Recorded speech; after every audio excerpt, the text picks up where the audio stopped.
Tujuan ekspor ini ikut memacu perbaikan tata kelola dan praktek sawit Indonesia sebagai produsen minyak sawit terbesar dunia.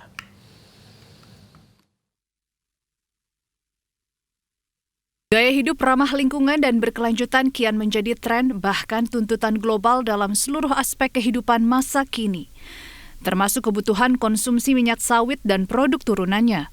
Hal ini memaksa produsen minyak sawit Indonesia mengikuti standar berkelanjutan dari hulu hingga hilir. Termasuk Indonesia sebagai produsen minyak sawit terbesar dunia harus beradaptasi dengan perubahan tersebut, karena 65% minyak sawit Indonesia diekspor terutama ke Tiongkok, yang juga sudah memberikan sinyal untuk menerapkan standar berkelanjutan terhadap minyak sawit yang masuk pasar Tiongkok. Perubahan tren pasar Asia kian memacu praktik sawit berkelanjutan di tanah air. Tidak terkecuali perkebunan sawit swadaya yang menyumbang 41% dari 16,38 juta hektar total luas lahan tutupan sawit Indonesia. Sejumlah petani sawit di Sumatera Utara juga sudah mengikuti pendampingan dalam penerapan standar pengelolaan kelapa sawit yang baik untuk mendapatkan sertifikat internasional seperti RSPO. Sementara untuk sertifikasi berkelanjutan standar Indonesia, ISPO masih menghadapi sejumlah kendala dalam pengurusan surat tanda daftar usaha perkebunan untuk budidaya STDB.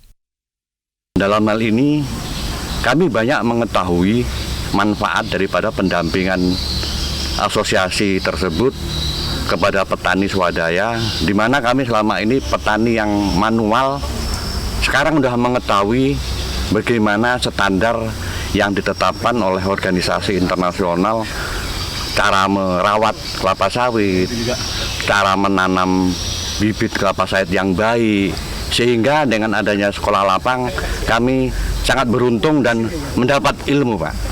Kita masih ke arah sertifikasi sukarela, yaitu RSPO, Roundtable Sustainable Palm Oil. Kemudian untuk ISPO yang merupakan mandatori tahun 2025, kebetulan pemerintah daerah belum siap dalam rangka pengurusan STDB. Sementara Kepala Sekretariat Forum Petani Sawit Berkelanjutan Indonesia, Fortasbi, Rukayah Rafiq menyatakan panggilan hijau dari pasar Tiongkok akan memacu petani sawit swadaya untuk meningkatkan tata kelola dan praktik sawit berkelanjutan.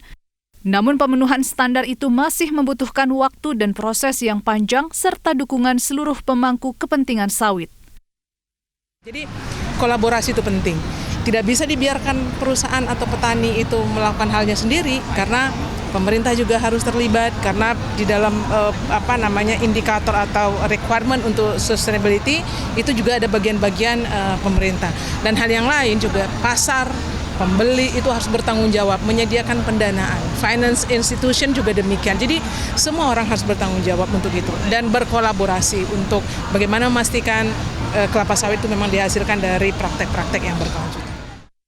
Direktur Perlindungan Perkebunan Ditjen Perkebunan Kementan, Baginda Siagian mengakui sertifikasi minyak sawit berkelanjutan Indonesia, ISPO, saat ini masih menghadapi tantangan keberterimaan di pasar luar negeri. Karena itu, sosialisasi dan diplomasi pasar akan terus dilakukan. Termasuk penguatan ISPO dengan insentif, seperti klasifikasi harga sawit ke pasar tujuan ekspor.